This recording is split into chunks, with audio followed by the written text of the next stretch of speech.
मनीषा की मौत के मामले में दोषियों की गिरफ्तारी की मांग को लेकर आशा वर्कर यूनियन द्वारा आज सोमवार को 2 बजे के करीब करनाल के अम्बेडकर चौक पर प्रदर्शन किया गया और दोषियों के खिलाफ कड़ी कार्रवाई करने की मांग की गई।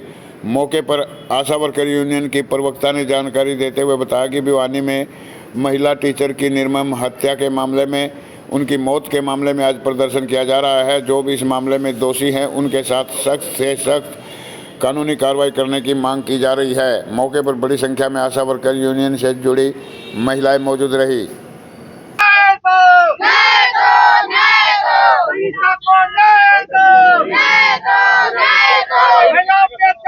नहीं चलेगा, नहीं चलेगा, नहीं चलेगा, नहीं चलेगा, नहीं चलेगा, नहीं चलेगा। मनीषा के हत्यारों को गिरफ्तार करो, गिरफ्तार करो, गिरफ्तार करो। मनीषा के हत्यारों को गिरफ्तार करो, गिरफ्तार करो, गिरफ्तार करो। मनीषा के हत्यारों को गिरफ्तार करो, गिरफ्तार करो, गिरफ्तार करो। मनीषा को न्याय दो, न्याय दो, न्याय दो। मनीषा को न्याय दो, न्याय दो, न्याय दो। तस्वीरें हरियाणा के करनाल की दिखा रहा है। वो बता दें कि भिवानी की रहने वाली 19 वर्षीय जिसकी पहले बलात्कार किया जाता है फिर उसकी हत्या कर दी जाती है। उसी को मुद्दे को लेकर तमाम आशा वर्कर जो महिलाएं हैं वो सड़कों पर उतरी हैं और महिलाओं को सुरक्षा दे, सुरक्षा का प्रबंध करे।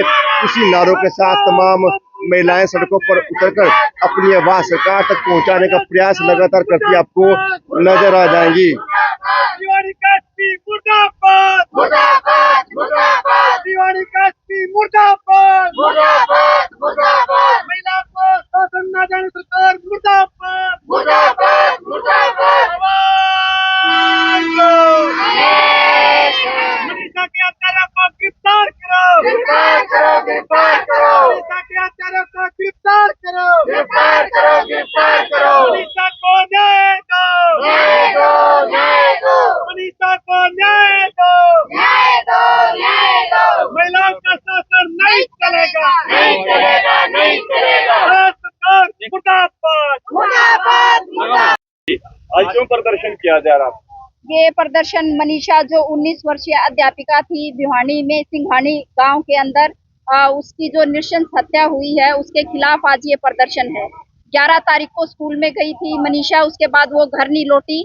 जब उसके घर वालों ने शिकायत की, पुलिस में दर्ज करवाई, तो पुलिस ने उस पर कोई ध्यान नहीं दिया, उसको गंभीरता से नहीं लिया। और जो हमारे समाज की एक पिछड़ी मानसिकता है महिलाओं के प्रति वो हम सब जानते हैं। पुलिस ने ये कह के उनको टाल दिया कि आपकी बेटी भाग गई होगी, किसी के साथ आ जाएगी, आप आराम से बैठो। फिर 13 तारीख को उसकी लाश मिली है, जो कि बहुत ही जो है शव है वो बहुत विचलित करने वाला था, क्षत विक्षत मिला है।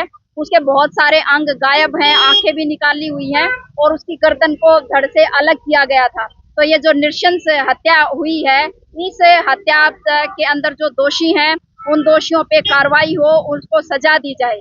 वो जहाँ पे गई थी उस स्कूल के जो मालिक हैं, उसी संस्थान के जो मालिक हैं, उनके खिलाफ भी कार्रवाई हो और फास्ट ट्रैक कोर्ट के अंदर इसकी मुकदमे की सुनवाई होते हुए इसका के अंदर जो है न्याय सुनिश्चित किया जाए। साथ में ये कोई एक घटना नहीं है, हम बार बार देख रहे हैं कि किस तरह से महिलाओं के खिलाफ अपराध की घटनाएं सामने आ रही हैं और सामूहिक बलात्कार और नृशंस हत्याकांड रोजाना की खबरें हो गई हैं।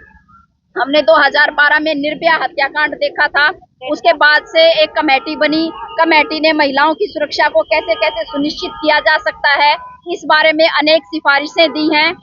वर्मा कमीशन जो बैठा था उसने, तो हम बार बार मांग करते रहे हैं हमारे तमाम संगठन की जो वर्मा कमीशन की जो रिपोर्ट है उसको अक्षरशः लागू किया जाए। लेकिन हम ये देख रहे हैं कि सरकार ने उस वर्मा कमीशन की रिपोर्ट को दबा दिया है और महिलाओं की जो सुरक्षा को सुनिश्चित किया जाना चाहिए इस संदर्भ में कोई काम नहीं कर रहे हैं। और सुनने में ये भी आ रहा है कि वो जो संस्थान है वो संस्थान भी बीजेपी के मंत्री जो जेपी दलाल कृषि मंत्री हैं बीजेपी के थे, उनका वो संस्थान है। शायद राजनीतिक पैठ होने की वजह से उनके ऊपर कोई कार्रवाई नहीं हो रही है।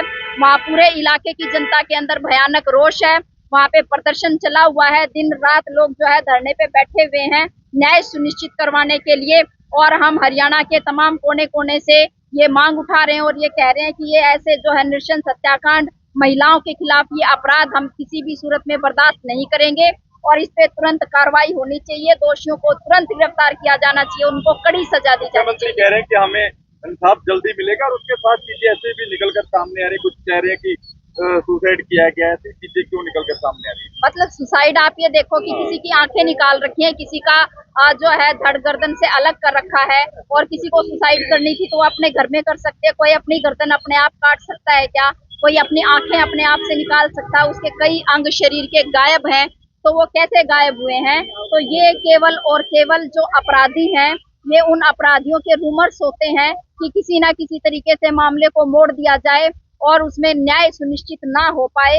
इसी बात का ये केवल बात है, और इसके अंदर और कोई बात नहीं है।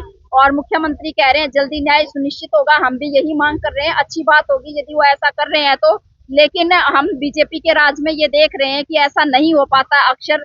और कई बार हमने ये भी देखा कि खुद बीजेपी के मंत्री क्योंकि नाम आते हैं और ऐसे छेड़खानियों के अंदर, ऐसी जो है घटनाएं हैं उनके अंदर, और वहाँ पे न्याय सुनिश्चित नहीं हो पाता है।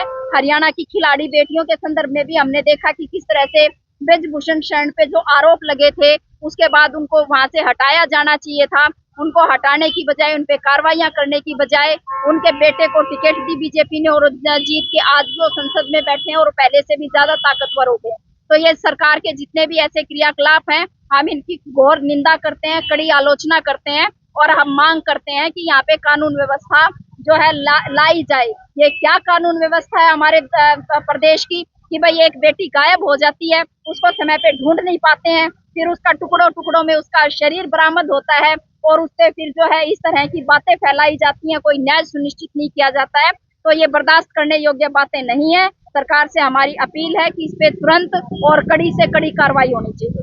क्या नाम है आपका? मैं सुरेखा, राज्य अध्यक्ष जीटू हरियाणा।